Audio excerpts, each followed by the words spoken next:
Hello, welcome back to the channel, and this is a channel where we give you reviews, don't do unboxings, might do a few playthroughs, but we generally like to talk a lot of bollocks about tabletop gaming in general. And in this video we're going to be talking about a successor to one of the most popular war games ever created, Axis and Allies. We're going to be talking about, fuck me, I need to get back in the fucking gym. We're going to be talking about War Room, and in this game you will be taking on the role of either the Axis or the Allies. You'll be playing in a global war, hoping to complete your objectives before your opponents do. That will hopefully allow you to lift the heaviest fucking box known to humanity. So in this video we're going to be giving you a very brief overview of the rules, telling you what we do like, what we don't like. Then we'll come back and we'll tell you whether or not War Room, specifically the second edition, is worth your time and bother today and in the future. So remember, if you're new here, consider subscribing to this channel, hit the like button and all that YouTube bullshit. See you after this.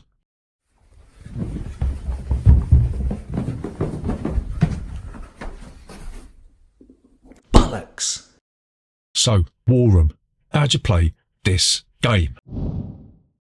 So War Room is the spiritual successor to Axis and Allies, yeah? We have got the Axis and Allies Anniversary Edition down there, and there are some similarities between both games, but effectively they are different games, yeah? This is designed by Larry Harris, the same geezer that done Axis and Allies, so you will see that there are certain crossovers between both rule sets, right? So in War Room, you are going to take on the role of one of the factions. On the Allies side, you've got Great Britain and the Commonwealth, you've got the United States, and you've got the Soviet Union, and then on the Axis side, you've got Imperial Japan, Italy, and the Nazis, right? So there's three types of units, like in most of these war games. You've got ground units, you've got naval units, and you've got air units, right? You'll be using these units to try and take over objectives. So assuming you're playing the full-scale global war, the Allies will win if they capture Greater Germany and Imperial Japan, and the Axis win if they capture any two of Moscow, Great Britain, or the Eastern United States, yeah? At the beginning of the game, you will have certain units in different regions, and you'll see that these are represented by command stacks. Each different type of naval unit has a different shape, and you'll have different types of units with different colors. So for instance, you might have a naval unit that is long and has pointy ship-like stuff on the end, and a carrier will be designated by being colored red, yeah? So War Room is divided into 7 phases. First phase of the game is to direct your national economy. You will look at your little pegboard and you will tally up your different income strands for forthcoming spending. You've got oil, you've got iron, and then you've got other strategic resources that are in yellow, right? So the next phase of the game is the strategic planning phase. You'll be given a book of notepads. We dumped these and I laminated some bits of paper, and we use these dry erase sheets just because it's a pain in the arse using these things, isn't it? And you'll write down orders for different units in different spaces. You'll put the unit number in the top bit, and then you'll put the location they want to move to in the bottom bit. Most of the factions have got 9 different orders. If you've taken control of China, then you're going to have, I think it's 6 different orders, yeah? So in the next phase, you'll be resolving these orders in turn order. In the first step, I forgot to mention that you'll be bidding a number of oil for turn order. You don't have to go first if you bid the most oil, but you could choose where you want to go. If you've got control of China, then they can't bid any oil because they ain't got none, so they'll just have to take the last spot. So in turn order, you will then execute your orders from left to right, top to bottom. If you screw up any orders, then you have to put a cross in it, and that's it. When we play War Room, it's a case that if you fuck up the order at all, then there's no way you can do anything. So if you put the wrong letter in, you're fucked, yeah? It's tough shit. And if you move your unit into a location where there's an enemy unit, you will put a hotspot marker on there to indicate that you will have a battle in the next step, which is this step. This is the combat operations phase. In turn order, you will choose a location and you will resolve combat until there's no more hotspot markers left. So what you do, you'll take the battle board, you'll take all of the units off of the battle board. You'll be able to choose a stance as to whether or not you'll be firing into the air or whether you'll be firing on ground units, yeah? Air battles will always take place first, so you'll be able to use your fighter jets to destroy ground units or naval units first. And what you do, you'll position your units on the battle board, and this will tell you how many dice you get to roll. You can only roll a maximum of 10 dice in one sitting, so you'll roll all them dice and it will tell you whether or not you've hit any units, yeah? Looking at the colour of the dice. If you roll a black symbol, then that's a wild card. You can destroy any unit you want. And if you roll a white one, that will target any units that have been moved into the damage spaces on the battle board, yeah? Because if you take a hit, you'll move the unit one space to the right or the left, depending on what side you're on. And if you're in a white space, that makes you vulnerable to being destroyed. So you'll have a round round of combat, and if one faction destroys the other, then you'll take control of that space. You'll take the card off them, and this will give you resources, and each location will also have a strategic value printed on a card, right? If the battle wasn't decisive, you will flip the hotspot marker over, and this will indicate that a battle will take place in the next round. Neither of the factions has left that space, right? You also, if you've got a port in that space, that you'll get port advantage, which will allow you to roll an extra die, and you'll also be able to do strategic bombing raids, which means that if successful, you'll be able to place a bombed marker on a location, and this means that it won't be able to produce any units when you come to produce units like now. So the next phase is the refit and deploy phase, yeah? If you have built any units from the next phase in the last round, yeah, these will now be built and they'll be ready to be deployed. And then what you do, you go into the morale phase after this. Any casualties that were taken in battle will be placed onto the morale board. If you won a battle, then you will get a medal. You can trade medals in to alleviate the stress on the stress track. If you accrue too much negative morale, then you'll have to move on the stress track. And if you pass a threshold, then bad stuff happens. So like eventually your economy will collapse and you will be absolutely screwed, right? So don't let that happen. And finally, you move into the production phase where you'll be able to spend your resources to build more units that will be ready to be deployed in the previous phase of the next round, if that makes sense. So there's a few other little bitty rules. You can disrupt convoys. They're printed on a board. You can decide to do that if you want to. But eventually, once one side has completed their objectives, then they will be the winner of War Room. Do we like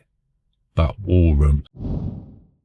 So the first thing that we really like about War Room is that it is absolutely epic in nature, yeah. It's one of the most immersive games that we have ever played, yeah. The last time we played this, we set up a global war and we played for 10 hours straight. We did have a meal break halfway through, but we played for 10 hours straight, and I honestly do not know where the time went. It was one of the quickest 10 hours of my life that has flown by, aside from coming off a BMX at Kingley Vale when I was 6 years old. I mean, if you look at other games of this type, you've got Twilight Imperium, Fallen Land, obviously Axis and Allies, and the Mega Empires type games, yeah. This slots nicely into that family of games that you have to arrange a specific day in advance, right? And you've got to have a good bunch of mates or family members that are willing to give up a whole Saturday or even a whole weekend to play this, yeah? I guess that's you, fuck then. So yeah, War Room is one of the most epic games that we have ever played, and to be honest, I'm salivating at the prospect of playing this one again, yeah? So the second thing that we really like about War Room is that the rule set is relatively simple compared to other games. I mean, if you think about Twilight Imperium, I mean, I love Twilight Imperium, but now you've got the 2 expansions chucked in. There is so much to remember, and there's so much to miss. There's loads of rules that you're going to miss with Twilight Imperium. With War Room, that doesn't really happen. There's a couple of little fiddly rules, you know, like trying to remember that you've got port advantage or remembering what the convoys do. But once you've played a few rounds of this, it sort of all slots into place here. You're not going to be sitting there thinking, fucking hell, we missed that again. Or, oh, I didn't do this on my last round, can I do it now? There's none of that. So